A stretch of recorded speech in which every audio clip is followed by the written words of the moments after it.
Good morning, everyone, and welcome to the informational webinar on transportation services. My name is Bea Nichols, and I'm one of the directors here in Children's Services. And I'll ask for my colleagues to introduce themselves. Good morning. I am Rhonda Anderson, Project Coordinator with the Department of Family and Support Services, and I am the contact person for the RFP that we are discussing today. I'm Julia Talbot, and I work with procurement and contracting for the Department of Family and Support Services, and I provide administrative support. If you have questions about the e-procurement system or some sort of administrative aspects of the RFP, I would be the person to talk to. Rhonda is the person that handles program context questions. Okay, thank you, ladies. If we can go to the agenda. All right, so this morning we're going to give you an overview of our department, as well as bring you up to speed on what the RFP actually entails. Under the leadership of Lisa Morrison Butler Commissioner, the Chicago Department of Family and Support Services, along with the Children's Services, which is headed up by Deputy Commissioner Sarapa Burgess-Burnett. As you can see, all program divisions work towards achieving the department's mission. Next slide. In 2016, DFSS launched a strategic framework. This strategic framework gave us a refreshed mission and gave us department-wide priorities.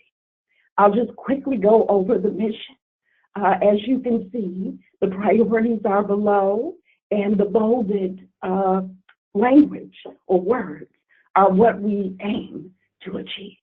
But our mission is, working with community partners, we connect Chicago residents and families to resources that build stability, support their well-being, and empower them to thrive. So with that, we're going to give you a little more in-depth about the RFP, what's new, and the program description. And so I'm going to turn it over to Rhonda. Good morning again. So what's new for this RFP? We have not sent out transportation for a new request for proposal in a number of years. And we're really happy and proud of the work we've done to bring it to you today. So what's new with this award?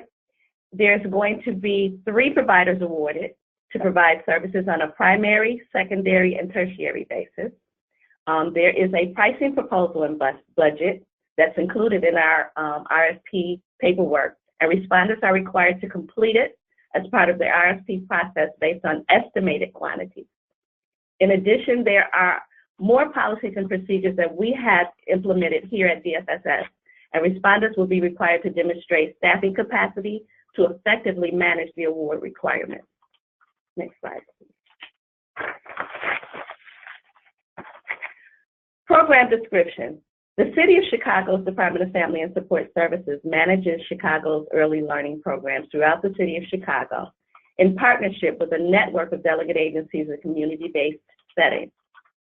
Chicago Early Learning is composed of federally funded Head Start and Early Head Start programs and state-funded Preschool for All and Prevention Initiative programs.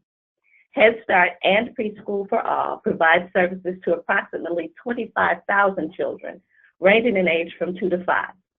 Children are served in a variety of settings at approximately 750 sites throughout the city.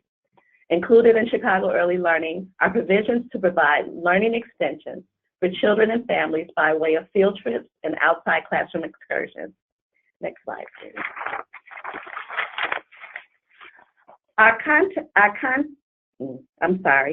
DFSS seeks to contract with transportation providers to ensure more timely and efficient transportation services to our 750 early learning centers that are located throughout the city. Successful candidates will share in the provision of field trips, bus evacuations, and special events. DFSS seeks to contract with vendors who will agree to provide all transportation services in alignment with the established transportation requirements, policies, and operating procedures of the department. We are seeking to serve early learning sites across the entire city, So awarded providers will have to be able to coordinate those services across the entire service area. Contracted providers will be required to transport children ranging in age from 2 to 5, their early learning staff, as well as parents and volunteers. The key requirements for this particular RFP. Awarded contract providers will provide 3 emergency evacuation drills per site per program year for each of the 750 sites. All drivers utilized in this awarded contract have or will have successfully passed the required bus driver certification course and ensure that basic principles, concepts, and techniques of driving, inspecting, and managing passengers on vehicles of appropriate type and size as required and identified herein. Every driver providing services in connection with this awarded contract has or will have undergone fingerprint analysis, criminal history background check, and drug tests administered by the state of Illinois. Driving history checks must be conducted by the transportation provider at its own expense prior to providing a driver for this contract. These checks are in addition to any other required by state or federal law or regulation. Selected respondents and all employees involved in the transportation of these children and parents must meet the requirements of the DCFS licensing standards, the Head Start performance standards, and all local mandates and regulations.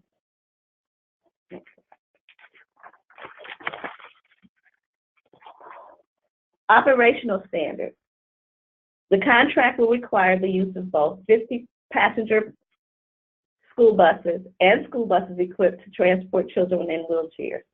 Harnesses and other standard age, size, and weight-appropriate child restraint systems will also be provided by the contractor.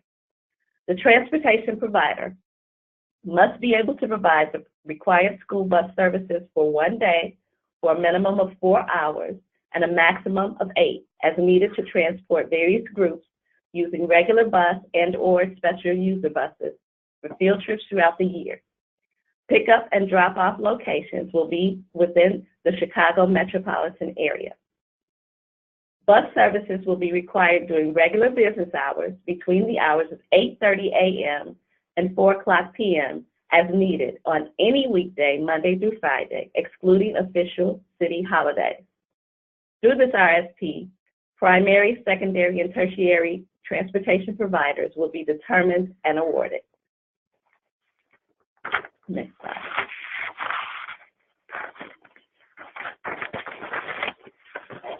Bus driver requirements and protocol. Awarded contract providers will provide 3 emergency evacuation drills as stated previously. All drivers utilized in the awarded contract have or will have successfully passed the required bus driver certification course to ensure basic principles, concepts, and techniques of driving. Driver providing services in connection with the awarded contract should have undergone the fingerprint analysis. This is a repeat. Selected respondents and employees involved in transportation of children and parents served by DFSS must meet the requirements.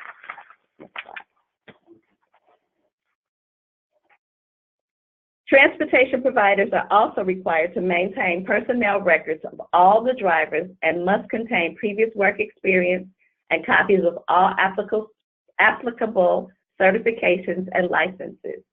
Transportation providers will conduct at least yearly evaluations and maintain driver proficiency records. In case of an accident, the transportation provider must complete an accident packet. The respondent must provide a copy of their packet as part of the application process. Performance measures. To track progress towards achieving program goals and assess success of the program, DFSS will monitor a set of performance indicators that may include, but are not limited to, the number of evacuation drills requested and completed, the number of field trip services requested and completed, the number of delays, the number of breakdowns, timely and accurate submission of billing documentation, and the number of filed customer complaints.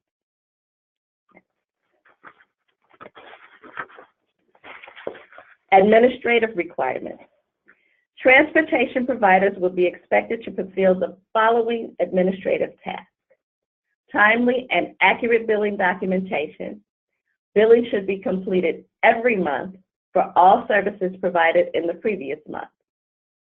They should have the ability to adhere to DFSS transportation service request processes, provide effective oversight of transportation service budget, participate in all required trainings and meetings to review records and to resolve problems in connection with DFSS.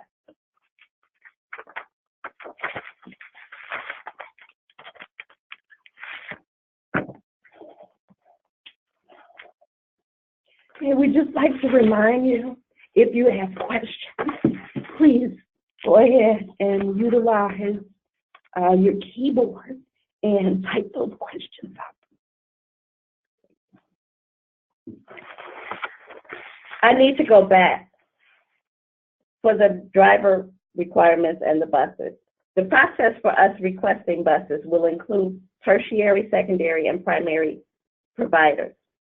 So our process includes submitting a written request to that primary provider for 15 business days in advance of the requested field trip. The identified company will let us know whether or not they're able to accommodate the request. If they are not able to accommodate the request, it goes to the secondary provider, who will have then 10 days to respond. If they are not able to, within 2 weeks, let us know that they're able to do the request. Then it goes to the tertiary. Wanted to let you know what that process looks like so that everybody's clear. There will be a primary award, a secondary award, and a tertiary award. These contracts will be awarded based on application criteria and weighted numbers that you are able to achieve as a result of submitting your RFP. Going now back to the PowerPoint, the pricing proposal. Please understand that this really is estimates. These quantities are estimated. You are merely giving us your pricing proposals in this particular diagram. We cannot guarantee that you will have the numbers that are indicated on this diagram.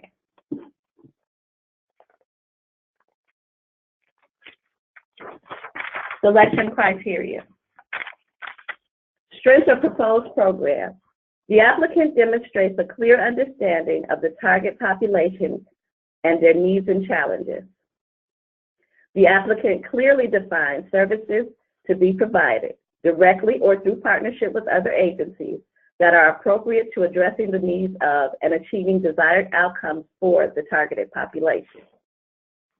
The applicant's proposed program must be supported by a strong national or local evidence base and/or aligns with best practices in the field of transportation of children ages 2 to 5. The applicant has an effective approach to identifying and retaining program participants, including rules and regulations that reduce barriers to participation.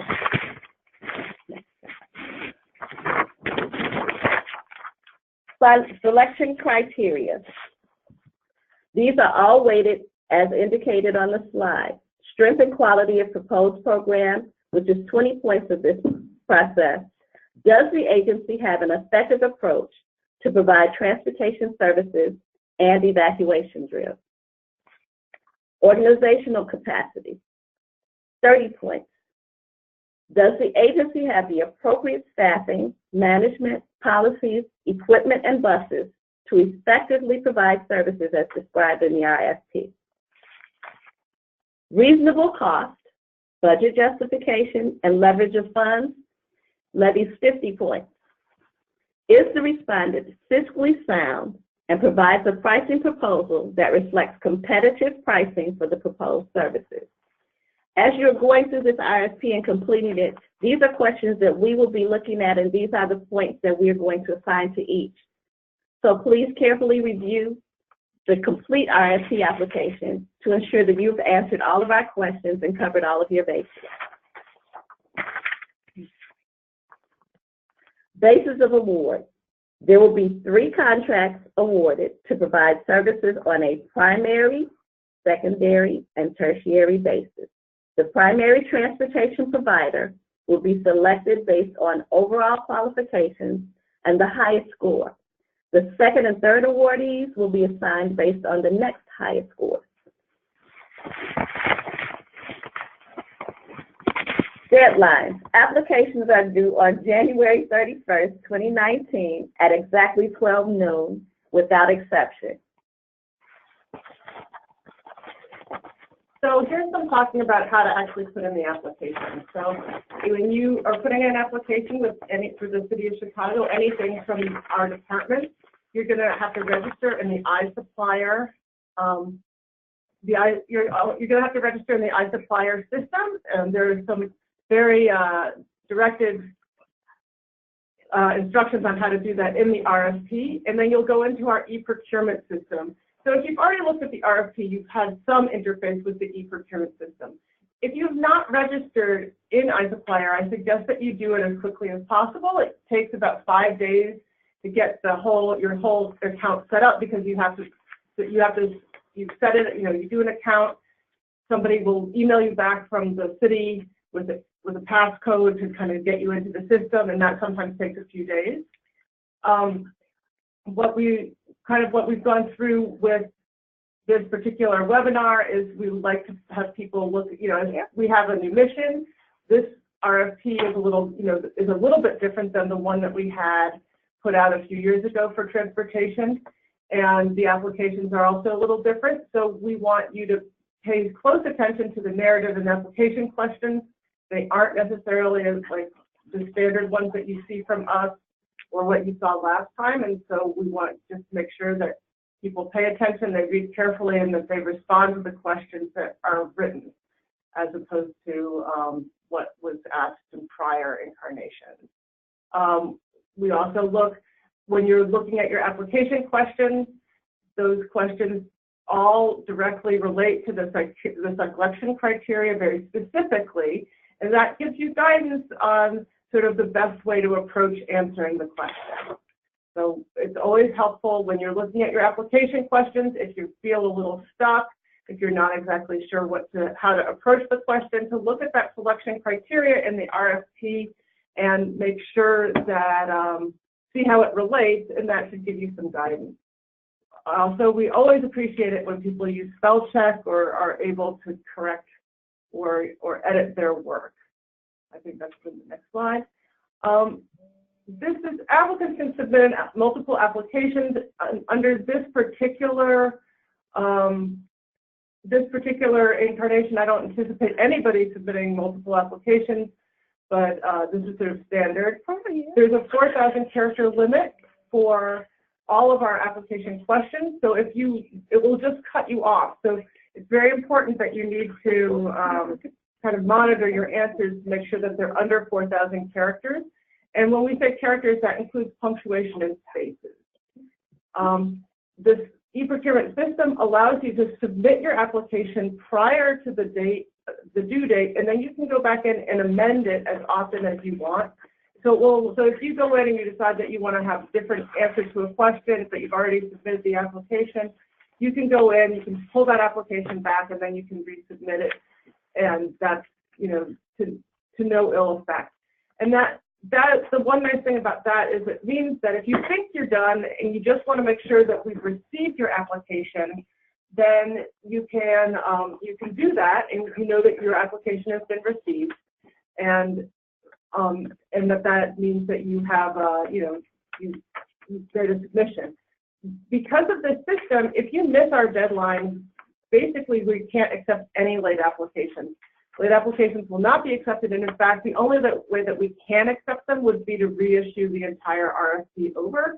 So we really can't accept late applications or make exceptions. That might not be the case for this particular RFP pool, but in prior years, other RFP pools, we were able to be a little bit more lenient on that. But this particular new e-procurement system really does not allow us to do that at all without reissuing the entire application in RFP and making everybody who applied reapply. as we talked, the application due date is January 31st at noon. I suggest that you submit early just in case, you know. And also, if you have questions about the e-procurement system itself, you can call the e-procurement hotline at 312-744-0358. This number is also in the RFP document a few times as well. If there is in the case that we have an addendum or we need to communicate with people who are applying for this RFP, we can do an addendum or notification. In fact, just this morning I realized that I had uploaded a form that was different than the one I had really intended, so we will be amending that. I actually sent a notification out to everybody who had already looked at the RFP or registered in the RFP with the correct forms around the budget and around the bid proposal, or the pricing proposal rather. So that those forms are already uploaded to people who have registered. You would have gotten an email from the system saying that, you know, basically I had sent you an email. And then we will do a more formal amendment when we upload the questions from this webinar, and I will upload the forms again to make sure that everybody has the right one. As part of the addendum and notification process, you will be required to, when you're in e-procurement, to accept that addendum. And that means that we then have proof that everybody has seen the addendum, that theoretically has read what it is, and accepts the responsibility for the information that was added or the notification that was made. Basically, we have proof that you knew what the change was. So if it comes down to people not knowing or responding to a change, we have this, you know, acknowledgement that you had to sign up, saying that you in fact knew what we had changed. So now if you have questions, as we said in the beginning of the webinar, program questions, you would want to speak with Rhonda. You can call her. I don't know whether you prefer calling or emailing. Email would be better. Emailing is better. If you have non-programmatic questions, you can call me or you can email me. I don't have a preference. And you also, if you have questions specific to the e-procurement system or you're having problems with the e-procurement system, you can call that number as well at 312-744-0358, I believe, and that's also listed in the RFP and in this webinar, which will be posted both on YouTube and as part of the RFP document in e-procurement. So I think if that's all, Thomas, do we have any questions? Yeah, hi everyone. This is Tom at DFSS. I'm helping with running the webinar. So I'll read the questions and then our team here in our room will try to do our best to answer them for you. And so one of the first questions posed earlier on in the webinar was, where can we download the forms that need to be attached to the bid? To download the forms that need to be attached to the bid, you have to go into e-procurement, and all of those forms are connected, are listed and accessible in the e-procurement system, specifically in the RFP. And I believe for this RFP, you're going to do a budget, you're going to do a bid pricing proposal. As I just said, I emailed the correct copies of those forms to everybody who had already registered. I can email them again today if people are continuing to register into the system. The budget form is pretty standard. You also have to do, I believe, a conflict of interest form, and that's a requirement of the city itself. And then there's a couple of other attachments that are referenced in the RFP. I think all the sites, et cetera, and you should be able to access those. But you really can't download the forms unless you're in the e-procurement system. You can't, they're not anywhere else but attached to this specific RFP. Another, there's a couple other questions, but there was a quick follow-up that asked, the only form that was there was one city form. So someone is, during this presentation is going on the website. I was in the system this morning, and there are actually like 4 forms. There's the incorrect budget form, which I noticed I've seen Mr. Friedman or Ms. Friedman, that I actually did email the correct forms to you specifically this morning because I saw your name, and it's not very many people are named Pinky. So I know that you've received at least 3 forms from me. via email from the e-procurement email this morning, there are a couple of different forms that have been uploaded. There's the incorrect budget and pricing proposal form. If you open that, you should be able to see the pricing proposal, but not the budget pages. There's the City of Chicago conflict of interest. There's the sites list, and then there's also some general things. Oh, she said she got Okay, great. All right, another question asked that if there are limitations to the times or service can be provided, will a vendor not be considered for a contract? We are seeking to get services provided during the hours of 8:30 and 4 as indicated in our RFP. Of course, there are always extenuating circumstances, but we clearly are looking for those vendors who are able to accommodate earlier requests and later requests. And this is the last question, so feel free to type in your dashboard if you have additional questions, please. Again, this is Tom. Okay, the question was, you requested harnesses that are appropriate for those that we are transporting. Do you know what you would be looking for? If you need special 5-point harness, that would be difficult to attach or remove per day. Yes, we are definitely looking for 5-point harnesses. They are the harness that is required by our Head Start programming. They are deemed to be the safest harnesses for children between the ages of 2 and 5 years old. We understand the difficulty of attachment and removal, but it is what is required to transport.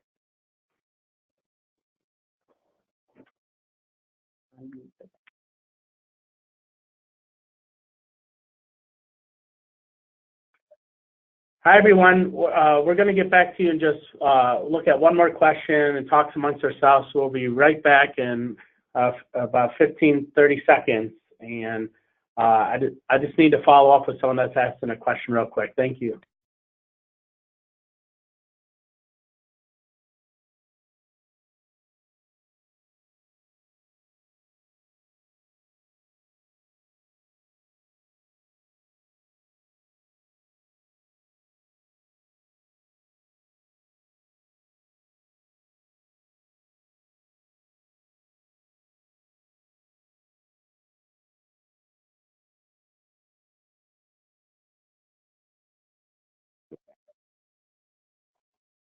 Okay, so thank you very much again for joining us. If you have questions that relate to the RFP and programmatic questions, again, Rhonda is your go-to. And then any non-programmatic questions, reach out to Julia. Thank you very much for joining.